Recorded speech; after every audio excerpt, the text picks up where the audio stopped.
Principal പ്രിയപ്പെട്ട Deepa teacher,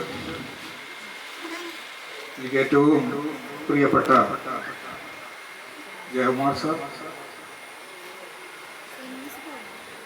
staff ക്ലബിൻ്റെ secretary Mary Salma, എന്നോടൊപ്പം റിട്ടയർ ചെയ്യുന്ന എൻ്റെ പ്രിയപ്പെട്ട സഹപ്രവർത്തകർ, അവരുടെ കുടുംബാംഗങ്ങൾ, എനിക്ക് ഏറെ പ്രിയപ്പെട്ടവർ,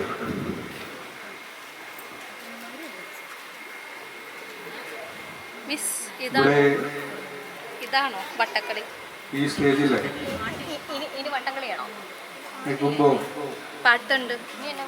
സ്വാഭാവികമായിട്ടും എന്താ പറയേണ്ടത് എന്നുള്ള ഒരു കൺഫ്യൂഷൻ എൻ്റെ മനസ്സിനെ വല്ലാതെ അലട്ടുന്നുണ്ട്. ഞാനിവിടെ ഇരിക്കുമ്പോൾ ഈ പരിപാടികളൊക്കെ കാണുമ്പോൾ വർഷങ്ങളോളം ഞാൻ ജോലി ചെയ്ത, ഞാൻ സ്നേഹിച്ചിട്ടുള്ള ഈ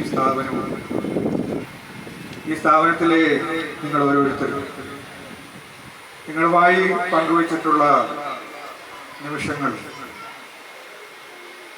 എൻ്റെ മനസ്സിലൂടെ പെയ്തൊഴിയാതെ എന്ന് പറയുന്നത് പോലെ ഇങ്ങനെ കടന്നു പോവുകയായി. ഞാൻ ആദ്യമായി ഇത്രയും മനോഹരമായിട്ടുള്ള ഒരു ചടങ്ങ് സംഘടിപ്പിച്ച സ്റ്റാഫ് ക്ലബിൻ്റെ ഭാരവാഹികളെ നിങ്ങൾ ഓരോരുത്തരെയും ആദ്യമായി നന്ദി പറയുകയാണ്. ഈ ഒരു നിമിഷം ഞാൻ വ്യക്തിപരമായി ആഗ്രഹിച്ച ഒരു നിമിഷമാണ്. നേരത്തെ ഇവിടെ സൂചിപ്പിച്ചതുപോലെ എൻ്റെ വീടിൻ്റെ തൊട്ടടുത്ത് ഒരു 5 കിലോമീറ്റർ, എനിക്ക് 10 മിനിറ്റ് കൊണ്ട് എത്തിച്ചേരാൻ പറ്റുന്ന ഒരു സ്ഥാപനം അവിടെ ഉണ്ടായിട്ടും അവിടേക്ക് വേണമെങ്കിൽ പോകാമെന്ന സാഹചര്യം ഉണ്ടായിരുന്നിട്ടും അത് വേണ്ട എന്ന് വെച്ചിട്ട്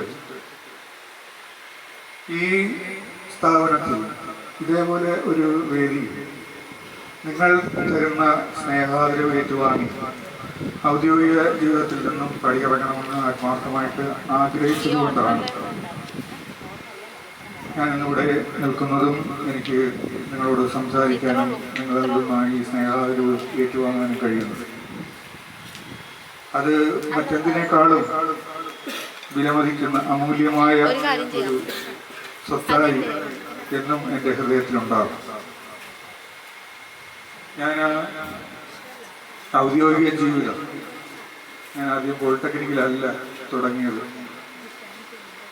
ഞാൻ എഞ്ചിനീയറിങ്ങിന് ശേഷം അനർട്ട് എന്ന് പറയുന്ന സ്ഥാപനത്തിൽ 3 വർഷം ജോലി ചെയ്യുകയുണ്ടായി, പ്രോജക്ട് എഞ്ചിനീയറായിട്ട്. അത് ഇടുക്കിയിലെ മൂലമറ്റം എന്ന് പറയുന്ന സ്ഥലത്തായിരുന്നു. എൻ്റെ ഒപ്പം ജോലി ചെയ്ത ഒരാൾ ഇന്നലെ എൻ്റെ റിട്ടയർമെൻറ്റ് ഫംഗ്ഷൻ എത്തിയിട്ടുണ്ടായിരുന്നു.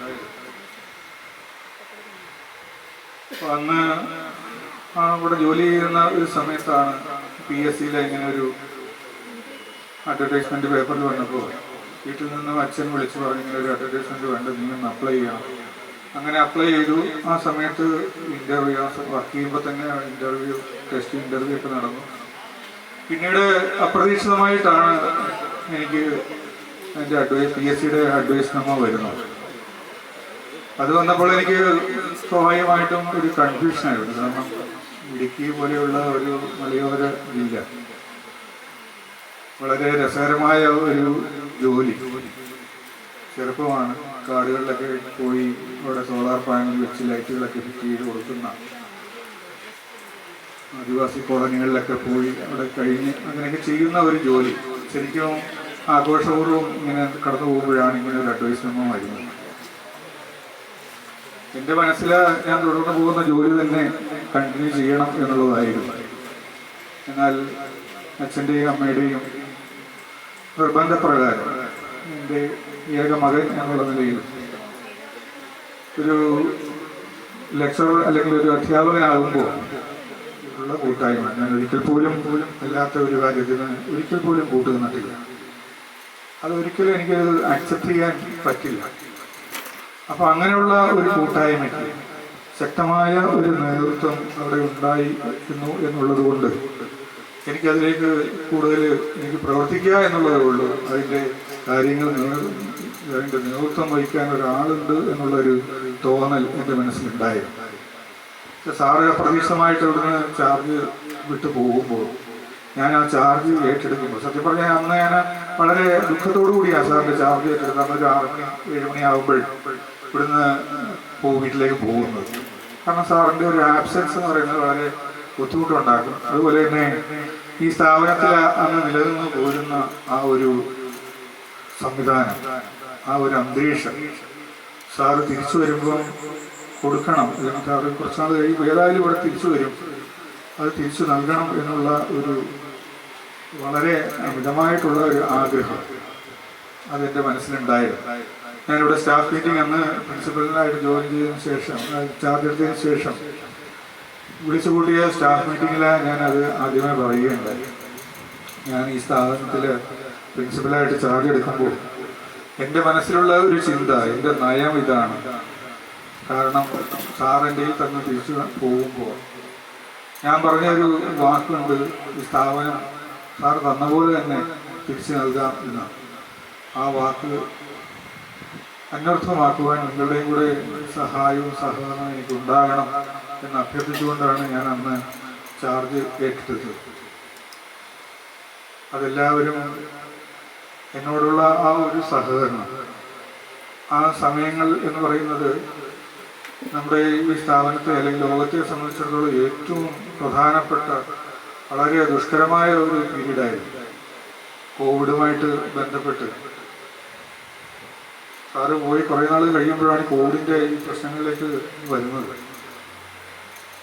ആ കോവിഡ് ഓരോ ദിവസവും ഇങ്ങനെ കൂടിക്കൂടി വരുമ്പോൾ അതിൻ്റെ നമ്പർ കൂടിക്കൂടി വരുന്നു. ഇവിടുത്തെ ഒരു ഭാഗം CFLTCക്കായിട്ട് വിട്ടുകൊടുക്കാൻ പോയിരുന്നു. ക്ലാസ്സുകളൊക്കെ സസ്പെൻഡ് ചെയ്തു. ടീച്ചേഴ്സിനൊക്കെ വരാനുള്ള ബുദ്ധിമുട്ടുകൾ, ഇതെല്ലാം മാനേജ് ചെയ്യേണ്ട ഒരു ഉത്തരവാദിത്വം, വലിയൊരു ഉത്തരവാദിത്വമാണ് എനിക്കന്നുണ്ടായിരുന്നത്. പക്ഷെ ഞാൻ അതിനൊക്കെ തരണം ചെയ്യാൻ എനിക്ക് കഴിഞ്ഞു. മറ്റൊന്നും കൊണ്ടല്ല, എൻ്റെ ഒരു കഴിവ് മാത്രമല്ല, എൻ്റെ കൂടെ നിന്നവരുടെ ആത്മാർത്ഥമായിട്ടുള്ള സഹകരണം, അവരുടെ പ്രവർത്തനങ്ങളാണ് എന്നെ ഓവർകം ചെയ്യാൻ കഴിഞ്ഞത്.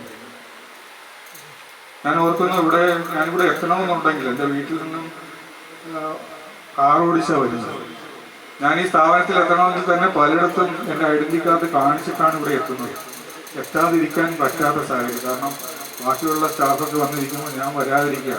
എനിക്കാണെങ്കിൽ വീട്ടിലെ പ്രായമായ അമ്മയുണ്ട്, മകനാണെങ്കിൽ 5-6 വയസ്സേ ഉള്ളൂ. ഭയങ്കര റിസ്ക്കാണ്. ഞാനിവിടെ തിരിച്ചു ചെന്നിട്ട് വെളിയിലെ ബാത്റൂമിൽ കുളിച്ചിട്ടാണ് അകത്ത് കയറുന്നത്. പക്ഷെ ഇവിടെ വന്നു കഴിയുമ്പോൾ പ്രശ്നങ്ങളാണ്. ഓരോ ദിവസവും ഓരോരോ ഇവിടെ CFLTC വരുന്നു. CFLTC അത് എനിക്ക് എന്താണ്, എനിക്ക് മാത്രമായിട്ട് അത് മാനേജ് ചെയ്യാൻ പറ്റുന്നു. എനിക്ക് ആ സമയത്താണ് എനിക്ക് ഏറ്റവും കൂടുതൽ സപ്പോർട്ട് ചെയ്ത ഒരു വ്യക്തിയാണ് സുബാബു. ഞാനിവിടെ വന്നു കഴിയുമ്പോൾ ഞാൻ ആദ്യം വിളിക്കുന്ന സുബാബുവിനെ, സതീശനെ, അതുപോലെ തന്നെ ബൈജുബിയ, ഇവരൊക്കെ ഓടിയെത്തും ഇവിടെ വന്നിട്ട്. അന്ന് ആ ഗേറ്റൊക്കെ പണിത് ആ സമയത്ത്. കാരണം എന്ന് പറഞ്ഞാൽ അത്രയും ഭാഗം CFLTC വിട്ടുകൊടുത്തിരിക്കുക. അവരുടെ പേഷ്യൻസ് ഇങ്ങോട്ട് വരാനുള്ള സാധ്യത ഉണ്ട് എന്ന് മുന്നിൽ കണ്ടുകൊണ്ട് ആ കോളേജിൻ്റെ മുൻഭാഗം മൊത്തം വെട്ടിമറക്കുകയും ഈ ഗേറ്റ് അവിടെ സ്ഥാപിക്കുകയൊക്കെ ചെയ്തത്. ഈ സ്ഥാപനത്തിൽ അന്നും നമ്മുടെ ഇതിൻ്റെ ഇനോഗ്രേഷൻ ആകുമ്പോഴൊക്കെ ഞാനൊരു ടീമിനെ ഞാൻ സെലക്ട് ചെയ്യുമ്പോൾ മറ്റൊരു ലക്ഷ്യമോ അല്ലെങ്കിൽ ഒരു ചിന്തയോ അല്ലെങ്കിൽ സ്വാർത്ഥത അതിനകത്തൊന്നും അങ്ങനെയൊന്നും ചിന്തിക്കാറേ ഇല്ല. ഞാൻ ചിന്തിക്കുന്നത് ഇത് ഇന്നേരെ കൊണ്ട് ഇന്നതൊക്കെ ചെയ്യാൻ പറ്റും, ഇന്നേരെ കൊണ്ട് പറ്റും എന്നുള്ള ഉറപ്പ് എൻ്റെ മനസ്സിലുള്ളത് കൊണ്ട് അങ്ങനെയുള്ളവരെ മാത്രം ചേർത്തിട്ടാണ് ആ പരിപാടി ഞാൻ ഓർഗനൈസ് ചെയ്യുന്നത്. അതുകൊണ്ട് തന്നെ അത് വളരെ ലക്ഷ്യപ്രാപ്തിയിൽ എത്തിക്കാൻ പറ്റും. ഒരു പരിപാടി കഴിയുമ്പോൾ അതിൻ്റെ ഡിഫക്റ്റ് എന്താണെന്ന് മനസ്സിലാക്കിക്കൊണ്ട് അടുത്ത പരിപാടി നടത്തുമ്പോൾ അത് കറക്റ്റ് ചെയ്ത് പോകാനായിട്ട് നമ്മൾ ശ്രമിക്കാറുണ്ടായിരുന്നു. അതുകൊണ്ട് ഓരോ പ്രോഗ്രാമും ഈ കോളേജിൽ നടക്കുമ്പോൾ ഓരോന്നും ഒന്നിനൊന്ന് മെച്ചം എന്ന് പറയുന്ന രീതിയിലേക്ക് എത്തിക്കുവാൻ കഴിഞ്ഞത് ഈ ഒരു കൂട്ടായ്മയുടെ ബലം തന്നെയാണ്. എനിക്ക് പറയാനുള്ളത് ആ കൂട്ടായ്മ ഒരിക്കലും നഷ്ടപ്പെടരുത്. നഷ്ടപ്പെട്ടു കഴിഞ്ഞാൽ അത് ഈ സ്ഥാപനത്തെ തന്നെ ബാധിക്കും, സ്ഥാപനത്തിൻ്റെ പ്രവർത്തനങ്ങളെ തന്നെ ബാധിക്കും. പ്രത്യേകിച്ച് പ്രിൻസിപ്പലിൻ്റെ ലീഡ് ചെയ്യുന്ന പ്രിൻസിപ്പലിനെ പ്രവർത്തിക്കാൻ പറ്റാത്ത ഒരു സാഹചര്യം ഉണ്ടാകും. കാരണം പറഞ്ഞാൽ ഇത് 3 സ്റ്റേജിൽ ഒരു ലെക്ചറായിട്ടും ഒരു HOD ആയിട്ടും ഒരു പ്രിൻസിപ്പലായിട്ടും ഈ സ്ഥാപനത്തിൽ തന്നെ വർക്ക് ചെയ്ത എന്നുള്ള വ്യക്തി എന്നുള്ള നിലയിൽ ഈ സ്ഥാപനത്തിൻ്റെ പൾസ് കൃത്യമായിട്ട് അറിയാൻ പറ്റുന്ന വ്യക്തികളിൽ ഒരാളാണ്. അതുകൊണ്ട് തന്നെ ഞാൻ പറയുന്നത് അത്തരത്തിലുള്ള ഒരു കൂട്ടായ്മ ഇനിയും ശക്തമായി മുന്നോട്ട് പോയില്ലെങ്കിൽ സ്ഥാപനത്തിൻ്റെ വളർച്ചയെ തന്നെ അത് ബാധിക്കും എന്നുള്ള കാര്യത്തിൽ യാതൊരു സംശയമില്ല. അതിന് ഉറച്ച പിന്തുണ പ്രിയപ്പെട്ട ദീപ ടീച്ചറിന് നിങ്ങൾ നൽകണം. ടീച്ചർ ഇപ്പം ടീച്ചറിനെ ഇവിടെ സൂചിപ്പിക്കേണ്ട പ്രിൻസിപ്പലിൻ്റെ പ്രൊമോഷനായിട്ട് കുറച്ച് നാളുകളെ ആയിട്ടുള്ളൂ. അതിൻ്റേതായിട്ടുള്ള ആ ഒരു ഫീൽഡിലേക്കുള്ള പരിചയക്കുറവൊക്കെ ടീച്ചറിനുണ്ട്. അത് മനസ്സിലാക്കിക്കൊണ്ട് കുറേ നാളായി കഴിയുമ്പോൾ അത് വളരെ ശക്തമായ രീതിയിലെ കാര്യങ്ങൾ നടത്തുവാനും അത് ഇടപെടാനും ഒക്കെയുള്ള കഴിവും അതിനുവേണ്ടിയുള്ള ഇച്ഛാശക്തിയൊക്കെ ടീച്ചറിനുണ്ട്. അത് ഭാവിയിൽ ഉണ്ടാകും എന്ന് ഞാൻ ആത്മാർത്ഥമായിട്ട് വിശ്വസിക്കുക. പക്ഷെ അങ്ങനെ ഉണ്ടാകണമെന്നുണ്ടെങ്കിൽ എപ്പോഴും നിങ്ങളുടെ ഒരു സപ്പോർട്ട് അതിലുണ്ടാകണം. പ്രത്യേകിച്ചും HODമാരെന്ന് പറയുന്ന ആ ഒരു കോർ ആയിട്ടുള്ള ആ ഒരു ബോഡി, അതിൻ്റെ ഒരു സപ്പോർട്ട് വളരെ വലുതാണ്. അവർ തീരുമാനിക്കുന്ന തീരുമാനങ്ങൾ എന്ന് പറയുന്നത് ഈ സ്ഥാപനത്തിൻ്റെ വളർച്ചയെ തന്നെ സ്വാധീനിക്കുന്ന തീരുമാനങ്ങളാണ്. അതുകൊണ്ട് തന്നെ ആ തീരുമാനങ്ങളൊക്കെ കൃത്യമായിട്ടുള്ളതായിരിക്കണം. അത് ബാക്കിയുള്ളവർക്ക് ശരിയെന്ന് ബോധ്യപ്പെടുന്നതായിരിക്കണം. അങ്ങനെയുള്ള തീരുമാനങ്ങളാണ് വരേണ്ടത്. ആ തീരുമാനങ്ങളാണ് സ്ഥാപനത്തിൽ നടപ്പിലാക്കേണ്ടത്. ഞാൻ പലപ്പോഴും ചിന്തിച്ചിട്ടുണ്ട്. ഞാൻ ലെക്ചറർ ആയിട്ട് ഇവിടെ ജോയിൻ ചെയ്യുമ്പോൾ ഞാൻ പറഞ്ഞല്ലോ, പഠിപ്പിക്കുവാൻ ആദ്യമേ താല്പര്യമില്ലായിരുന്നുവെങ്കിൽ പിന്നീട് പഠിപ്പിക്കുക എന്നുള്ളത് ഒരു ഹരമായിരുന്നു. പ്രത്യേകിച്ചും അന്നത്തെ ഒരു ഏജ്. ഫസ്റ്റ് അവർ നമ്മൾ കിട്ടാനായിട്ട് ഓടുമായിരുന്നു. ഓടി ചെന്ന് ഓരോരുത്തർ ക്ലാസ്സിൽ കയറാതിരിക്കുകയാണെങ്കിൽ ചോദിച്ച് ഫസ്റ്റ് അവർ കയറുമായിരുന്നു. നേരത്തെ ഒരു വീഡിയോ സൂചിപ്പിച്ച പോലെ ഫസ്റ്റ് അവർ തരുന്ന ഒരു എനർജി എന്ന് പറയുന്നത് വളരെ പറഞ്ഞറിയിക്കാൻ പറ്റില്ല. അത് കുട്ടികൾക്കായാലും നമുക്കായാലും, പഠിപ്പിക്കുന്ന ആൾക്കാരും പഠിക്കുന്ന കുട്ടികൾക്കാണെങ്കിലും അത്രയ്ക്കും ആ ഒരു എനർജി എന്ന് പറയുന്നത് നിങ്ങൾ അധ്യാപകർക്കെല്ലാം മനസ്സിലാകുന്ന കാര്യമാണ്. അത്തരത്തിൽ നമ്മൾ അതിലേക്കുള്ള ഒരു ഡെഡിക്കേഷൻ എന്ന് പറയുന്നത് നമ്മുടെ ഈ ഒരു പ്രൊഫഷനെ കൃത്യമായിട്ട് ബാധിക്കുന്ന ഒരു ഘടകമാണ്. ഡെഡിക്കേറ്റീവ് അല്ലെങ്കിൽ ഇതൊന്നും നടക്കില്ല. നമുക്ക് തന്നെ അത് കുഴപ്പമില്ല, അവരങ്ങനെ പഠിച്ചോളും എന്നുള്ളൊരു ചിന്ത നമ്മുടെ മനസ്സിലുണ്ടെങ്കിൽ ഒരിക്കലും അതൊരു ശരിയായ ചിന്തയായി ഞാൻ കരുതുന്നില്ല. ഒരു ക്ലാസ്സിൽ 45-50 കുട്ടികളുണ്ടെങ്കിൽ നമ്മൾ ക്ലാസ് എടുക്കുന്നത് 50 കുട്ടികൾക്ക് വേണ്ടിയാണ്, അല്ലാതെ പഠിക്കുന്ന 20 കുട്ടികൾക്ക് വേണ്ടിയല്ല. ബാക്കിയുള്ളവർ എങ്ങനെയെങ്കിലും പഠിച്ചോട്ടെ എന്നുള്ളൊരു ചിന്ത പലരിലും ഉണ്ട് എന്നുള്ളത് സത്യമായ കാര്യമാണ്. അവരൊക്കെ എങ്ങനെയെങ്കിലും പഠിച്ചോളും. പക്ഷെ നമ്മൾ ഓർക്കണം, നമ്മുടെ കുട്ടികളെയൊക്കെ എവിടെയൊക്കെ വിട്ടാണ് പഠിപ്പിക്കുന്നത്. ഏതെല്ലാം വലിയ വലിയ സ്ഥാപനങ്ങളിൽ എത്രമാത്രം ഫീസും നൽകി ആണ് നമ്മുടെ കുട്ടികളെ നമ്മൾ പഠിപ്പിക്കാൻ വിടുന്നത്. സ്ഥിരമായിട്ട് ലേറ്റായി വരുന്ന ഒരു കുട്ടി, ഞാനത് അവനെ വിളിപ്പിച്ചു. മിക്കവാറും ലേറ്റാണ്, പക്ഷെ ചോദിക്കുമ്പോൾ പറയുന്നത് വലിയ കുഴപ്പമൊന്നുമില്ല. ലിസ ടീച്ചർ ഉണ്ടായിരുന്നു, എൻ്റെ ക്ലാസ്സിലാണെന്ന് തോന്നുന്നു. അവൻ വലിയ കുഴപ്പമില്ലാത്ത കുട്ടിയാണ് സാറേ, പഠിക്കും എന്നൊക്കെ പറഞ്ഞു. പക്ഷെ അവൻ്റെ യഥാർത്ഥ സ്ഥിതി അവനെ അത് കഴിഞ്ഞിട്ട് എന്നാലും അവൻ ക്ലാസ്സിൽ ലേറ്റാവുന്നു, അവൻ ക്ലാസ് നഷ്ടപ്പെടുന്നില്ല എന്നൊക്കെ ചോദിക്കുമ്പോൾ ടീച്ചർ പിന്നെ പേരൻറ്റിനെ വിളിച്ച് സംസാരിക്കുമ്പോൾ അവൻ്റെ അച്ഛനാണെങ്കിൽ ഒരു മേശരി പണി ചെയ്യുന്ന ആളായിരുന്നു. അദ്ദേഹം പണിക്കിടയിൽ മറിഞ്ഞ് വീണിട്ട് നട്ടലിന് ക്ഷതമേറ്റ് കിടപ്പാണ്. യൂറിൻ പോകാൻ ട്യൂബ് ഇട്ടിരിക്കുന്ന കണ്ടീഷൻ.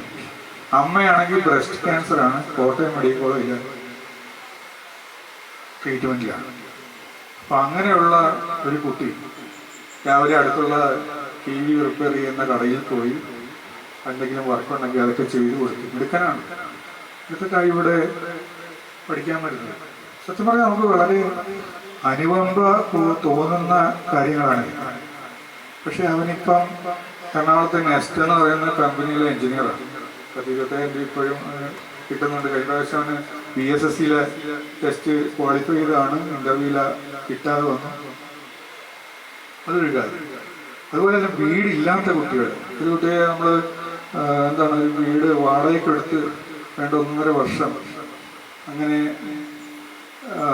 പഠിപ്പിച്ച ഒരു കുട്ടിയാണ്. അവന് ചെന്നൈയിലെ ഒരു ക്യാമ്പസ് സെലക്ഷന് പോയപ്പോൾ അവനത് വിട്ടിട്ട് വന്നു എന്ന് പറയുന്നത്. അങ്ങനെ നമ്മളറിയാത്ത ഒരുപാട് കാര്യങ്ങൾ കുട്ടികളുണ്ട്. ഞാൻ പലപ്പോഴും പറയാറുണ്ട്, ഈ അടുത്ത സമയത്ത് 2 കുട്ടികൾക്ക് ഇന്റേൺഷിപ്പിന് കൊടുക്കാൻ പൈസ ഇല്ല. എൻ്റെ അച്ഛന് ക്യാൻസർ പേഷ്യൻ്റാണ്. ഈ അടുത്ത ദിവസം ഒരാഴ്ച മുമ്പ് അവൻ്റെ അച്ഛൻ മരിച്ചു. അത് ഞാൻ ടീച്ചറിനോട് വന്ന് പറഞ്ഞു. ടീച്ചർ ഉടനെ തന്നെ അതിൽ ഇടപെട്ട് അവർക്ക് അതിനുള്ള പൈസ ചെറിയതാണെങ്കിലും PTA വൈസ് പ്രസിഡന്റും എന്നെ വിളിച്ച് വേണ്ടൊരു 10,000 രൂപ വെച്ച് 2 പേർക്ക് കൊടുക്കും. അതിലൊരു കുട്ടിയുടെ അച്ഛനാ കഴിഞ്ഞ ദിവസം മരിച്ചു. അപ്പം അത്രമാത്രം ബുദ്ധിമുട്ടുന്ന, ഞാൻ ഈ പറഞ്ഞത് അത്രമാത്രം പ്രാരാബ്ധങ്ങളിൽ നിന്നും വരുന്ന, അങ്ങനെയുള്ള വീടുകളിൽ നിന്നും വരുന്ന, അങ്ങനെയുള്ള സാമൂഹിക പശ്ചാത്തലത്തിൽ നിന്നും വരുന്ന, കുടുംബ പശ്ചാത്തലത്തിൽ നിന്നും വരുന്ന കുട്ടികളാണ് ഈ സ്ഥാപനത്തിൽ പഠിക്കുന്നത്. ആ ഒരു ഓർമ്മ നമ്മുടെ മനസ്സിലുണ്ടാകും.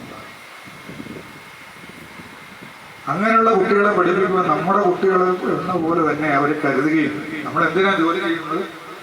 നമ്മൾ ജോലി ചെയ്യുന്നത് പൈസയ്ക്ക് വേണ്ടി മാത്രമല്ല. ഒരു അധ്യാപകൻ എന്ന് പറയുന്നത് അതിൻ്റെ പൈസ മാത്രമല്ല ഉദ്ദേശിച്ചത്. അറിവ് പകരുക എന്നുള്ളതോടൊപ്പം തന്നെ അവനെ ഒരു നല്ല മനുഷ്യനാക്കി മാറ്റുക. അവന് മോശമായ ചിന്തകളുണ്ടെങ്കിൽ അതിൽ നിന്നൊക്കെ മാറ്റം വരുത്തി അവനെ നല്ല നിലയിൽ എത്തിക്കുക, അവൻ്റെ കുടുംബത്തെ രക്ഷിക്കുക. അതിനുള്ള ഉത്തരവാദിത്വം കൂടെ അധ്യാപകർ ഏറ്റെടുക്കണം എന്നുള്ള അഭിപ്രായക്കാരനാണ് ഞാൻ. കാരണം എന്ന് പറഞ്ഞാൽ അവനെ ഇവിടെ വന്ന് പഠിപ്പിച്ചു വിട്ടു എന്നുള്ളത് കൊണ്ട് മാത്രം നമ്മുടെ ഉത്തരവാദിത്വം തീരുന്നില്ല. അവനെപ്പറ്റി അറിയുവാനും അവൻ്റെ കാര്യങ്ങൾ മനസ്സിലാക്കുവാനും അവനെ സഹായിക്കാൻ പറ്റുന്നുണ്ടെങ്കിൽ അത് സഹായിക്കാം. എമ്പതി മാത്രമല്ല, സിമ്പതി മാത്രമല്ല, എമ്പതി കൂടെ നമുക്കുണ്ടാകും. അങ്ങനെയുള്ള ഒരു ചിന്ത അധ്യാപകരിലുണ്ടെങ്കിൽ ഈ പറയുന്ന ഇന്ന് ഈ സ്ഥാപനത്തിൽ നിലനിൽക്കുന്ന ഈ ഒരു നല്ല അന്തരീക്ഷം ഒരിക്കലും നഷ്ടപ്പെട്ടു പോകില്ല. നമ്മുടേതാണ് കുട്ടികൾ. നമ്മുടെ കുട്ടികൾ മോശമായ ഒരു കാര്യം കാണുമ്പോൾ സർക്കാർ വളരെ ശക്തമായിട്ട് ഓരോ കാര്യങ്ങളിൽ ഇടപെട്ടിട്ടുണ്ട്. എനിക്ക് ചാർജിൽ ചെന്നപ്പോഴും ഇതുപോലെ തന്നെ പല പ്രശ്നങ്ങളുണ്ടായിട്ട് എത്ര കുട്ടികളെ ഓരോ പ്രശ്നങ്ങളുമായിട്ട് ബന്ധപ്പെട്ട് സസ്പെൻഡ് ചെയ്തിട്ടുണ്ട്. എനിക്ക് ഏറ്റവും പ്രിയപ്പെട്ട എൻ്റെ ക്ലാസ്സിൽ 5-6 കുട്ടികളെ ഞാൻ അന്ന് ഇവിടെ ഒരു അന്ന് ഞാൻ ട്രെയിന് പോയിക്കൊണ്ടിരിക്കുന്ന സമയം KVMന്റെ ഒരു ഫംഗ്ഷനായിട്ട് കഴിഞ്ഞിട്ട് KVMന്റെ പാതയ്ക്ക് ഭയങ്കര അടി നടക്കുന്നു. ട്രെയിനിൽ ഒരാൾ വിളിച്ചു പറഞ്ഞു. അപ്പോൾ അവിടെ ട്രെയിനിൽ ഇരുന്നുകൊണ്ട് തന്നെ ഞാൻ എൻ്റെ ക്ലാസ് റെപ്പിനെ വിളിച്ചു. ക്ലാസ് റെപ്പിനെ വിളിച്ചപ്പോൾ സാറേ ഇത് നമ്മുടെ പിള്ളേരുണ്ട്, നമ്മുടെ കൂട്ടുകാർ, ഇവരൊക്കെയാണ് ഇതൊക്കെ ചെയ്യുന്നതെന്ന് പറഞ്ഞു. സത്യം പറഞ്ഞാൽ എനിക്കതൊന്ന് ദേഷ്യവും വിഷമവും എല്ലാം കൂടിയാണ്. പരീക്ഷ തുടങ്ങുവാനായിട്ട് 1 മാസം മാത്രം.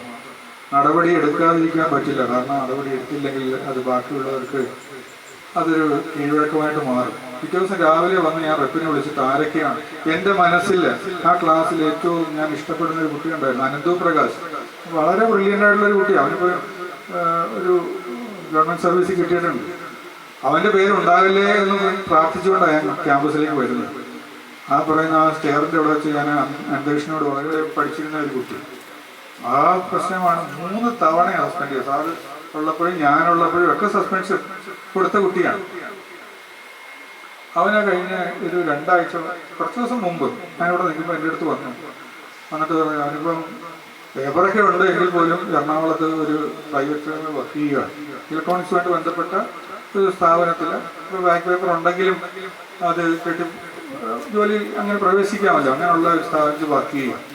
അവൻ എൻ്റെ അടുത്ത് വന്നിട്ട് ക്ഷമ പറയുകയാണ്, സാർ എന്തെങ്കിലും സാർ റിട്ടയർ ആയതെന്ന് പറയുന്ന കുട്ടി, ഞാൻ കാരണം എന്തെങ്കിലും സാറിന് ബുദ്ധിമുട്ടുണ്ടെങ്കിൽ അതിന് ക്ഷമിക്കണം എന്ന് പറയും. ഞാൻ അത്ഭുതപ്പെട്ടു പോയി, ഇവനെങ്ങനെ ഇത് പറയാൻ പറ്റുന്നു എന്നുള്ളത്.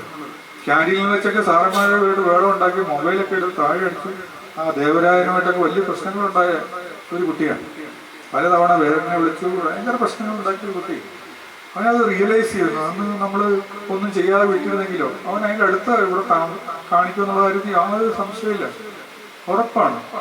അത് ഈ സ്ഥാപനത്തിൻ്റെ മൊത്തം ഡിസിപ്ലിനെയും നിലനിന്ന് പോകുന്ന എല്ലാ കാര്യങ്ങളെയും തകിടം മറിക്കും എന്നുള്ള കാര്യത്തില്ല. അതിനകത്ത് ബ്രാഞ്ചെന്നോ മറ്റ് ചിന്തകളൊന്നും പാടില്ല, ഒരു തരത്തിലും അത്തരത്തിലുള്ള ചിന്തകൾ ഉണ്ടാകാൻ പാടില്ല. കാരണം എന്ന് പറഞ്ഞു കഴിഞ്ഞാൽ അതൊരു പ്രതികാര നടപടി. അവനോട് നമുക്ക് യാതൊരു വിരോധവും ഇല്ല, പക്ഷെ അവൻ കാരണം ഒരു സിസ്റ്റം ഇല്ലാതാകുന്നു എന്നുള്ളത് അത് നോക്കിക്കൊണ്ട് നിൽക്കാൻ പറ്റില്ല. അതിനാണ് അങ്ങനെയുള്ള ഒരു നടപടി എടുക്കുക. അങ്ങനെ നടപടി എടുക്കുമ്പോൾ എനിക്കായാലും ജയകുമാർ സാറായാലും ദീപ ടീച്ചറായാലും ആ സ്ഥാനത്ത് ഇരിക്കുമ്പോൾ ഞങ്ങളുടെ മനസ്സിലുള്ള ചിന്ത എന്ന് പറയുന്നത് ഞാൻ നടപടി എടുക്കുന്നു, പക്ഷെ എൻ്റെ കൂടെ ആൾക്കാരുണ്ട് എന്നുള്ള ചിന്തയാണ്. അതിൻ്റെ ബലം അതാണ്. അല്ല ഞാൻ ഒറ്റയ്ക്കൊരു തീരുമാനം എടുത്ത് ബാക്കിയുള്ളവരെല്ലാം അത് മോശമായി പോയി താരം ചെയ്യരുതാരെന്നുള്ള ഒരു അഭിപ്രായമായിട്ട് വരികയാണെങ്കിൽ പിന്നീട് ഒരു കാര്യം ചെയ്യാൻ എനിക്ക് പറ്റില്ല. പക്ഷെ ഞാൻ പറയുന്ന കാര്യങ്ങൾ അത് ശരിയാണ്, അത് ചെയ്യണം സാറേ എന്ന് പറഞ്ഞ് അത് പോസിറ്റീവായിട്ട് ചിന്തിച്ച് ഒരു കൂട്ടം ആൾക്കാർ കൂടെ ഉണ്ടെങ്കിൽ സ്വാഭാവികമായിട്ടും അത്തരത്തിലുള്ള നടപടി എടുക്കാൻ വിമുഖത കാണിക്കില്ല. അങ്ങനെ സസ്പെൻഡ് ചെയ്യാൻ മരുന്നിനെയൊക്കെ സസ്പെൻഡ് ചെയ്യണമെന്നല്ല ഞാൻ പറയുന്നു. ഒരു എക്സാമ്പിൾ ഞാൻ സൂചിപ്പിച്ചതേ ഉള്ളൂ.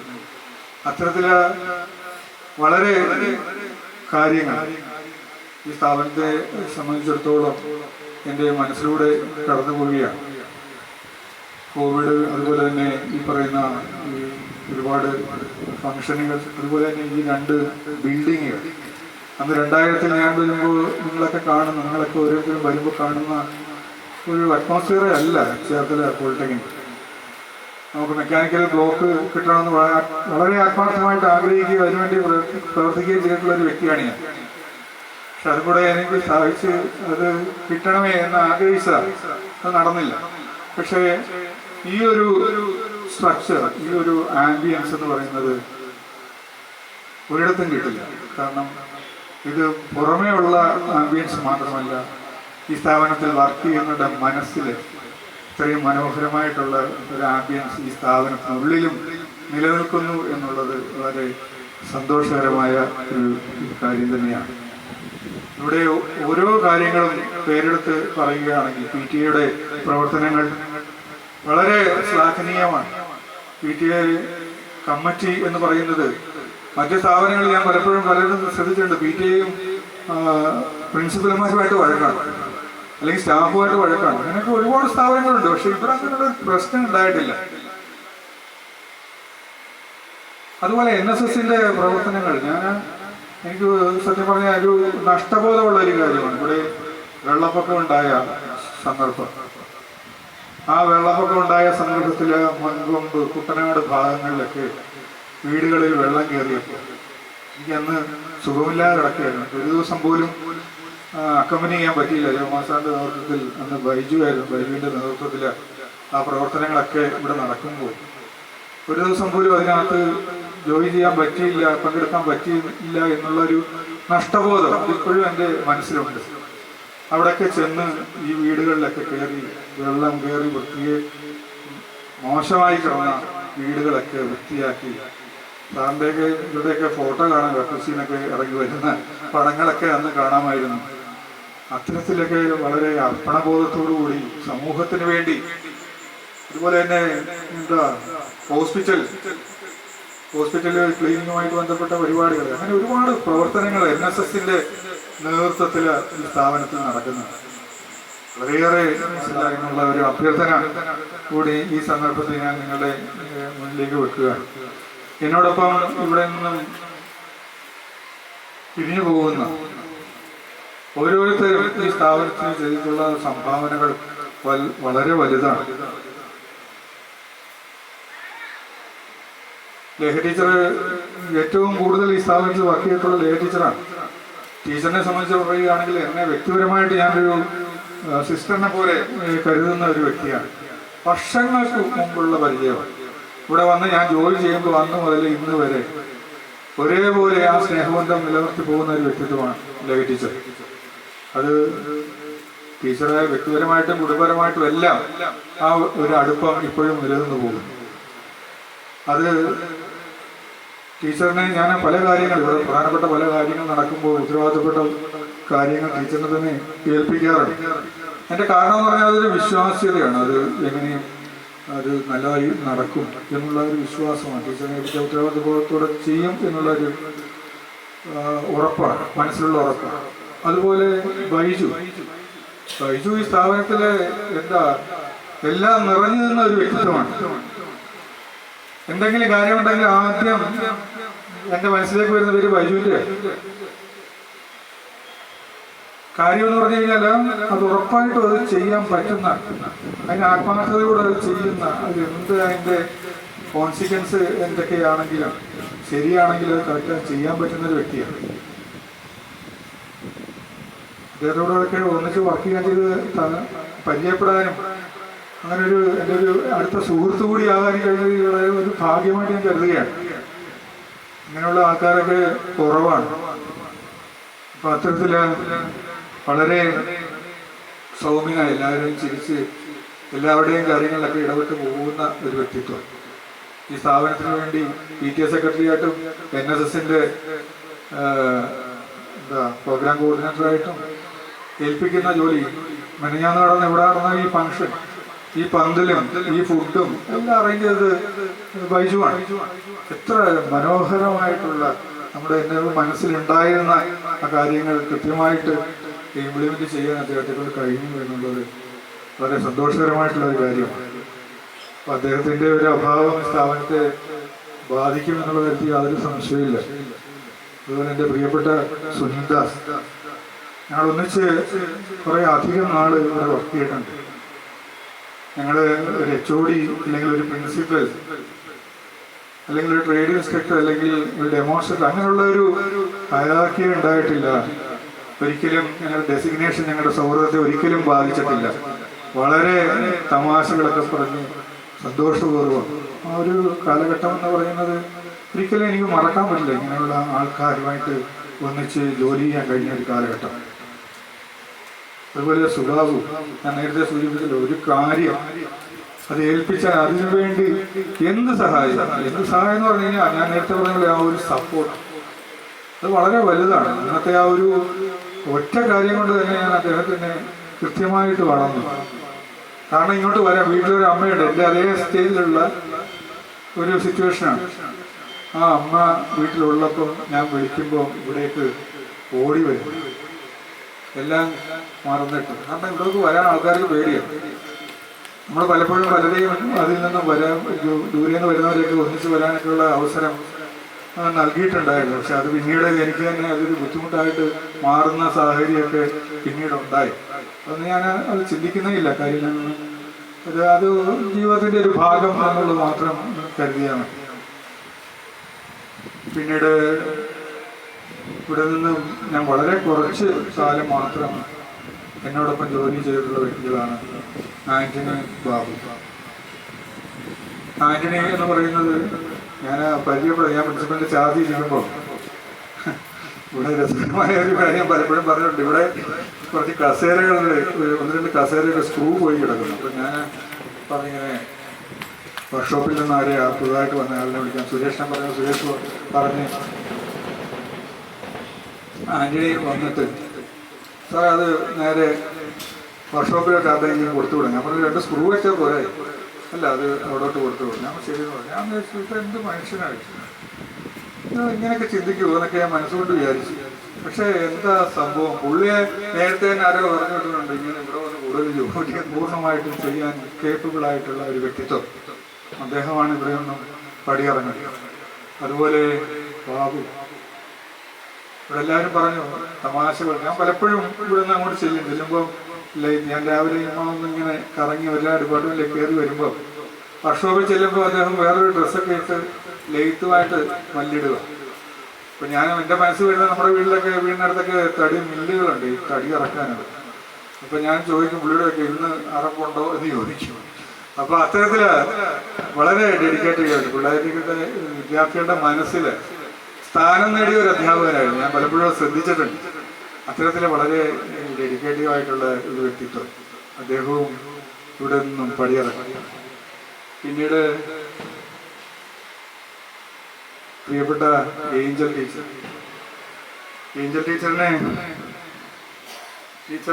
ടീച്ചർ എന്നോട് ഇടയ്ക്ക് എന്ന് പറയും, സാറിൻ്റെ അടുത്ത് പറയാൻ പേടിയാണ്. ഈ അടുത്ത സമയത്ത് എന്നോട് ഞാൻ പറഞ്ഞു, എന്നെ എന്തിനാ പേടിക്കുന്നത്, ടീച്ചർ അങ്ങനെ പേടിക്കേണ്ട കാര്യമില്ലല്ലോ എന്നൊക്കെ ഞാൻ പറഞ്ഞു. അപ്പോൾ ടീച്ചറിൻ്റെ ഒരു മനസ്സ് ഞാൻ പരിചയപ്പെട്ട നാൾ മുതൽ വളരെ നിഷ്കളങ്കമായ ഒരു മനസ്സിൻ്റെ ഉടമയാണ്. ആ നിഷ്കളങ്കത ടീച്ചറിന് ഒരുപാട് ദോഷം ചെയ്തിട്ടുണ്ട് എന്ന് ഞാൻ മനസ്സിലാക്കുന്നു. ഞാൻ തന്നെ പലപ്പോഴും കഥകളൊക്കെ എല്ലാവർക്കും അറിയാവുന്നതാണ്. ഞാൻ ബ്രാഹ്മണനാണ്, ഞാൻ പൂജ നടത്തുന്ന ആളാണ് എന്നൊക്കെ പറഞ്ഞ് ഞാൻ ടീച്ചറോട് ടീച്ചർ വിശ്വസിച്ചിട്ടുണ്ട്. ഇപ്പോഴും ചെറിയ സംശയമുണ്ട് അങ്ങനെയാണോ ആണെന്നുള്ളത്. അങ്ങനെയൊക്കെ എന്ത് പറഞ്ഞു അതിനെ വിശ്വസിപ്പിക്കാൻ പറ്റുന്ന ഒരു സ്വഭാവം. പക്ഷെ ഒരുപാട് ദോഷം ചെയ്യും എന്ന് ഞാൻ മനസ്സിലാക്കിയിട്ടുണ്ട് പലപ്പോഴെങ്കിലും. നമ്മുടെ സ്ഥാപനത്തിന്റെ അച്ചടക്കവുമായി ബന്ധപ്പെട്ട് പലപ്പോഴും സാറ് അങ്ങനെ ചെയ്യണം ഇങ്ങനെ എന്നോട് പറയാറുണ്ട്. അതെന്താ പറയുന്നത് എങ്ങനെ കാരണം എന്ന് പറഞ്ഞു കഴിഞ്ഞാൽ വളരെ ആത്മാർത്ഥത കൊണ്ടാണ്, മറ്റൊന്നും കൊണ്ടല്ല. അല്ലാതെ ആ കുട്ടികളുടെ വിരോധം കൊണ്ടല്ല. അവിടെ എന്തെങ്കിലും മോശമായിട്ടുള്ള കാര്യങ്ങൾ ഉറപ്പായിട്ടും ടീച്ചർ അത് റിപ്പോർട്ട് ചെയ്തിരിക്കും. അങ്ങനെ ഈ സ്ഥാപനത്തിന്റെ അച്ചടക്കം നിലനിർത്തി കൊണ്ടുപോകാൻ ആത്മാർത്ഥമായിട്ട് പരിശ്രമിച്ച ഒരു വ്യക്തിത്വം, എല്ലാവരുടെയും സ്നേഹാദരവ് ഏറ്റുവാങ്ങിയ ഒരു വ്യക്തിത്വം. ടീച്ചറും ഇവിടെ നിന്നും പടിയിറങ്ങി. പിന്നീടുള്ളത് ശോഭന. ഞാൻ ആ പ്രിൻസിപ്പലിന്റെ ചാർജിലുള്ളപ്പോഴും ഇപ്പോഴും ഞാൻ ഓഫീസിനെ സംബന്ധിച്ച് പറയുകയാണെങ്കിൽ ഞാൻ എപ്പോഴും ഓഫീസിൽ ചെല്ലുന്ന ഒരു വ്യക്തിയാണ്. അത് ഇവിടെ വെച്ചെന്നല്ല, കളമശ്ശേരിയിലായിരുന്നപ്പോഴും കായംകുളത്തായിരുന്നപ്പോഴും ഓഫീസുമായിട്ട് എനിക്ക് നല്ലൊരു ബന്ധമുണ്ട്.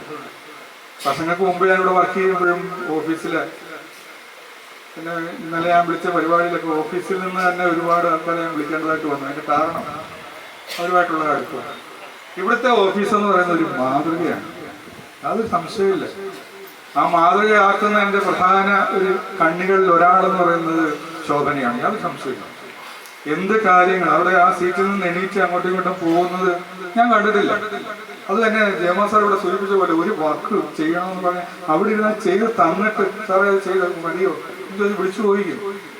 അത്ര ആത്മാർത്ഥതയോടുകൂടി വർക്ക് ചെയ്യുന്ന ഒരു വ്യക്തി. നമ്മുടെ ഈ സ്ഥാപനത്തിലെ ഓഫീസ് എന്ന് പറയുന്നത് മറ്റുള്ളവർക്കെല്ലാം മാതൃകയാണ്. അവിടെ ഈ ഒരു കൂട്ടായ പ്രവർത്തനങ്ങൾ നടക്കുന്നുണ്ട്. മറ്റു പലയിടത്തും ഓഫീസിന്റെ പ്രവർത്തനങ്ങളെ പറ്റി നമ്മൾ ശ്രദ്ധിച്ചിട്ടുണ്ട്. ഒരുപാട് നമുക്ക് അതിനെപ്പറ്റി അറിയുകയും ചെയ്യും. അവിടെയൊക്കെ നമ്മൾ ഓരോ കാര്യങ്ങൾക്ക് വേണ്ടി നടക്കുമ്പോൾ അതിൻ്റെ ബുദ്ധിമുട്ടും അതുകൊണ്ടുള്ള പ്രയാസങ്ങളൊക്കെ നമ്മൾ മനസ്സിലാക്കിയിട്ടുള്ള വ്യക്തികളാണ്. പക്ഷെ അതിൽ നിന്നും വ്യത്യസ്തമായിട്ട് ഇവിടുത്തെ ഓഫീസ് എന്ന് പറയുന്നത് പേരെടുത്ത് പറയാൻ ഞാൻ ആഗ്രഹിക്കുന്ന എല്ലാവരും, അത് സൂപ്രണ്ട് മുതൽ താഴെ തൊട്ട് ലോയന്മാർ വരെ ബാറ്റ്സ്മാൻമാർ വരെ വളരെ ആത്മാർത്ഥതയോടുകൂടി പ്രവർത്തിക്കുന്ന ഒരു സംവിധാനമാണ് ഇപ്പോൾ ഈ സ്ഥാപനത്തിൽ നിലവിലുള്ളത്. അത് ഈ സ്ഥാപനത്തിന്റെ പ്രവർത്തനങ്ങൾക്ക് വളരെയേറെ ശക്തി പകരുന്ന ഒരു ഘടകം കൂടിയാണ്. അതിൽ നിന്നും ഒരു കണ്ണിയാണ് ഈ സ്ഥാപനത്തിൽ നിന്ന് നമുക്ക് വിട്ടുപോകുന്നത് പ്രിയപ്പെട്ട ശോഭന. അതുപോലെ തന്നെ ഇവിടെ നമ്മുടെ സ്ഥാപനത്തിന് അല്ലെങ്കിൽ പോലും ഇവിടെ നിന്ന് ട്രാൻസ്ഫറായി പോയ 2 വ്യക്തികൾ ഇന്നലെ അവരും കൂടെ ചേർന്നിട്ടാണ് നമുക്ക് ഇവിടെ പരിപാടികൾ അറേഞ്ച് ചെയ്തത്. അവരുടെ ആ ഒരു സ്നേഹം നമ്മൾ മനസ്സിലാക്കണം. അവരിവിടെ നിന്നും വർഷങ്ങൾക്ക് മുമ്പ് പോയവരുണ്ട്, ഈ അടുത്ത സമീപകാലത്ത് പോയവരുണ്ട്. സന്തോഷ് സാറി വളരെ അടുത്ത സമയത്താണ് പോയത്. ലിസി മാർട്ടിൻ ടീച്ചർ വർഷങ്ങൾക്ക് മുമ്പ് ഇവിടെ വർക്ക് ചെയ്ത വ്യക്തികളാണ്. അപ്പോൾ അവർ രണ്ടുപേരും ഈ ചേർത്തലയിൽ വെച്ച് ചേർത്തലയിലെ സഹപ്രവർത്തകർക്ക് വേണ്ടി ഒരു പരിപാടി സംഘടിപ്പിക്കുക എന്ന് പറയുമ്പോൾ അവരുടെ മനസ്സിലുള്ള ചേർത്തലയെ പറ്റിയുള്ള ചിന്ത എന്താണെന്ന് നമ്മൾ മനസ്സിലാക്കണം. അത്രമാത്രം സ്നേഹം പകർന്നവരായിട്ടുള്ള 2 വ്യക്തിത്വങ്ങളാണ്.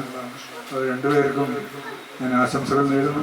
എൻ്റെ കൂടെ റിട്ടയർ ചെയ്യുന്ന മുഴുവൻ പേരും ആകട്ടെ ഐശ്വര്യപൂർണ്ണമാകട്ടെ എന്ന് ആത്മാർത്ഥമായിട്ട് ഞാൻ ആശംസിക്കുന്നു. അതുപോലെ തന്നെ എൻ്റെ ഡിപ്പാർട്ട്മെൻറ്റ് ഞാനത് ഒന്നുകൂടെ സ്പെസിഫൈ ചെയ്ത് പറയുകയാണ്. ഈ ഡിപ്പാർട്ട്മെൻറ്റിൽ എന്നോടൊപ്പം പ്രവർത്തിച്ചത് അത് ഓരോരുത്തരും ടീച്ചറായാലും രസ്നയായാലും സുന്ദരയായാലും ഇപ്പോൾ പുതുതായിട്ട് വന്ന കൊച്ചനുജന്മാരായിട്ട് എൻ്റെ കൂടെ ഉള്ള, അതുപോലെ തന്നെ എന്തിനും ഏതിനും എന്നോടൊപ്പം, അത് പ്രിൻസിപ്പൽ ചാർജിലായിരുന്നപ്പോഴും അല്ലാത്തപ്പോഴും എന്നോടൊപ്പം നിന്ന സ്റ്റീഫൻ, ഓരോരുത്തരെയും ഞാൻ വ്യക്തിപരമായിട്ട് എനിക്കുള്ള നന്ദി അവരെ അറിയിക്കുന്നു. കാരണം ഈ നേട്ടങ്ങൾക്കെല്ലാം കാരണം ഒരു ഡിപ്പാർട്ട്മെന്റ് ഹെഡ് എന്നുള്ള നിലയിൽ ഈ സന്ദർഭത്തിൽ ഞാൻ അവർക്കുള്ള സ്നേഹവും നന്ദിയൊക്കെ അറിയിക്കുന്നു. അതുപോലെ ഓരോ ഡിപ്പാർട്ട്മെൻറ്റും അതിൻ്റേതായിട്ടുള്ള HODമാരും അതുപോലെയുള്ള സംവിധാനങ്ങളും ഈ സ്ഥാപനത്തിൽ ഈ കൂട്ടായ പ്രവർത്തനങ്ങൾക്കൊക്കെ ശക്തി പകരുന്നവരാണ്. ഇന്നിപ്പോൾ ഈ പരിപാടി ഇവിടെ സംഘടിപ്പിക്കുമ്പോൾ നിങ്ങൾ ശ്രദ്ധിച്ചിട്ടുണ്ടാകും, ജനറൽ ഡിപ്പാർട്ട്മെൻറ്റിലെ ഇന്ദു, റൂണിയ, SNS സാറ്, അതുപോലെ തന്നെ ബാക്കി ഇതിനെല്ലാം മുൻകൈ എടുത്ത് ഇതിൻ്റെ പ്രോഗ്രാം മാനേജ് ചെയ്ത് പോകുന്ന ജിതീഷ്, അതുപോലെ സ്റ്റാഫ് ക്ലബിൻ്റെ ട്രഷററായിട്ടുള്ള നൗഷാദ്, ഓരോരുത്തരും ഈ കൂട്ടായ്മയ്ക്ക് ശക്തി പകരുന്നു. ഈ പരിപാടികളൊക്കെ വർണ്ണശബമാക്കാൻ വേണ്ടി ശ്രമിക്കുന്നു. അവർക്ക് എല്ലാവർക്കും എല്ലാ നന്മകളും ഭാവങ്ങളും ഞാൻ ഈ സന്ദർഭത്തിൽ നേരുകയാണ്. ഇവിടെ ഓരോരുത്തരുടെയും പേര് പറഞ്ഞു കഴിഞ്ഞാൽ ഓരോരുത്തരെയും പറ്റി വ്യക്തമായ അറിവും അവരെ പറ്റിയ ധാരണയും എനിക്കുണ്ട്. അവരെല്ലാം തന്നെ വളരെ നല്ല രീതിയിൽ കാര്യങ്ങൾ മുന്നോട്ട് കൊണ്ടുപോകാനും ആത്മാർത്ഥമായിട്ട് പരിശ്രമിക്കുന്നവരാണ്. ഈ സ്ഥാപനത്തിന് വേണ്ടി, ഇവിടുത്തെ കുട്ടികൾക്ക് വേണ്ടി, ഇവിടുത്തെ സഹപ്രവർത്തകർക്ക് വേണ്ടി എല്ലാം ആത്മാർത്ഥമായിട്ട് പരിശ്രമിക്കുന്നവരാണ്. അവർക്ക് എല്ലാവരെയും നന്മകൾ നേരുന്നു. എനിക്ക് നൽകിയ എനിക്കും എന്നോടൊപ്പമുള്ളവർക്കും നൽകിയ ഈ വളരെ ഊഷ്മളമായിട്ടുള്ള സ്നേഹാദരവും ഒരിക്കൽ കൂടി നന്ദി പറയുന്നു. ഞാൻ നേരത്തെ സൂചിപ്പിച്ചതുപോലെ ഈ കൂട്ടായ്മ എന്നും നിലനിൽക്കണം. വ്യക്തിപരമായിട്ട് എന്നെ സംബന്ധിച്ചിടത്തോളം എൻ്റെ കുടുംബം എന്ന് പറയുന്നത് ഒരു അണുകുടുംബം എന്ന് വേണമെങ്കിൽ പറയാം. ഞാനും വൈഫും ഹയർ സെക്കൻഡറിയിലെ ടീച്ചറാണ്. പിന്നെ 2 മക്കളും. അമ്മ ഉണ്ടായിരുന്നു, അമ്മ മരിച്ചു. 2 മക്കൾ എന്ന് പറയുമ്പോൾ ഒരാളിപ്പം BSc അഗ്രികൾച്ചർ 6th സെമസ്റ്റർ ആണെങ്കിൽ 2 സെമസ്റ്ററും കൂടെ അതിനുണ്ട്. പഠനം പൂർത്തിയായിട്ടില്ല. ഇളയ മകന് 7th സ്റ്റാൻഡേർഡിലേക്കാണ്. അങ്ങനെ വേറെ ബ്രദേഴ്സോ സിസ്റ്റേഴ്സോ ഒന്നുമില്ല. അങ്ങനെയുള്ള ഒരു കുടുംബത്തിൽ എനിക്ക് ബ്രദേഴ്സും സിസ്റ്റേഴ്സും ഒക്കെ ആയിട്ട് നിങ്ങളെല്ലാം ഉണ്ടായിരുന്നു. ഇനിയും ആ ഒരു സ്നേഹവും ആത്മബന്ധമൊക്കെ തുടർന്നും എനിക്ക് നൽകണം. എൻ്റെ മനസ്സിൽ നിങ്ങൾ നൽകിയിട്ടുള്ള ഈ സ്നേഹവും ആ ഒരു സന്തോഷവും ഒരിക്കലും മറക്കാൻ പറ്റാത്ത ഒരുപാട് നിമിഷങ്ങൾ നിങ്ങൾ സംഭാവന ചെയ്തിട്ടുണ്ട്. ഇതെല്ലാം എൻ്റെ മനസ്സിലുണ്ട്. ഇതൊരിക്കലും എൻ്റെ മനസ്സിൽ നിന്നും മാഞ്ഞു പോവില്ല. ഭാവിയിലും ഈ സ്ഥാപനത്തിൻ്റെ നന്മയ്ക്കായിട്ട് ഈ കൂട്ടായ്മ നിലനിർത്തണം. നന്മകളിലേക്ക് കുട്ടികളെ നയിക്കണം. കുട്ടികൾക്ക് നല്ലതുണ്ടാകാൻ നമ്മുടെ കുട്ടികളായി തന്നെ അവരെ കൺസിഡർ ചെയ്തുകൊണ്ട് തന്നെ അവർക്ക് നല്ല ഒരു ഭാവി ഉണ്ടാകാൻ വേണ്ടിയുള്ള, അതാണല്ലോ നമ്മുടെ ആത്യന്തികമായിട്ടുള്ള ലക്ഷ്യം. അത് തന്നെ ആയിരിക്കണം. മറ്റ് എന്തിനേക്കാളും ഉപരി ആ ഒരു ചിന്ത എല്ലാവരുടെയും മനസ്സിലുണ്ടാകണം. ഈ സ്ഥാപനം ഇനിയും മികച്ച രീതിയിൽ മുന്നോട്ട് പോകാൻ ദൈവത്തിൻ്റെ അനുഗ്രഹം ഉണ്ടാകട്ടെ എന്ന് ആത്മാർത്ഥമായിട്ട് പ്രാർത്ഥിച്ചുകൊണ്ട് എല്ലാവർക്കും നന്മകൾ നേർന്നുകൊണ്ട് എല്ലാവർക്കും ഒരിക്കൽ കൂടി ആശംസകൾ നേരുന്നു. ഒരാളിനെ ഞാൻ വിട്ടുപോയി, അത് പ്രിയപ്പെട്ട ചേട്ടനെയാണ്. ഒരിക്കലും മറക്കാൻ പറ്റാത്ത ഒരു വ്യക്തി. ഒരുപക്ഷെ ഈ സ്ഥാപനത്തിൻ്റെ ഡിസിപ്ലിൻ കാത്തു സൂക്ഷിക്കുന്നതിൽ ശക്തമായി നിലകൊള്ളുന്ന ഒരു വ്യക്തിത്വം, അതാണ് സുധാകരൻ ചേട്ടൻ. അത് പറയാൻ വിട്ടുപോയത്. അദ്ദേഹം രാവിലെ അവിടെ നിൽക്കുമ്പോൾ അല്ലെങ്കിൽ വെളിയിൽ നിന്നൊരാൾ വരുമ്പോൾ ഈ സ്ഥാപനത്തിൽ ഇങ്ങനെ ഒരു അച്ചടക്കമായുള്ള ഒരു സ്ഥാപനം ആണ് എന്ന് അറിയിക്കുന്നത് അദ്ദേഹമാണ്. അദ്ദേഹത്തിൻ്റെ സേവനം എന്ന് പറയുന്നത് ഈ സ്ഥാപനത്തിന് വളരെ വലിയൊരു മുതൽക്കൂട്ടാണ്.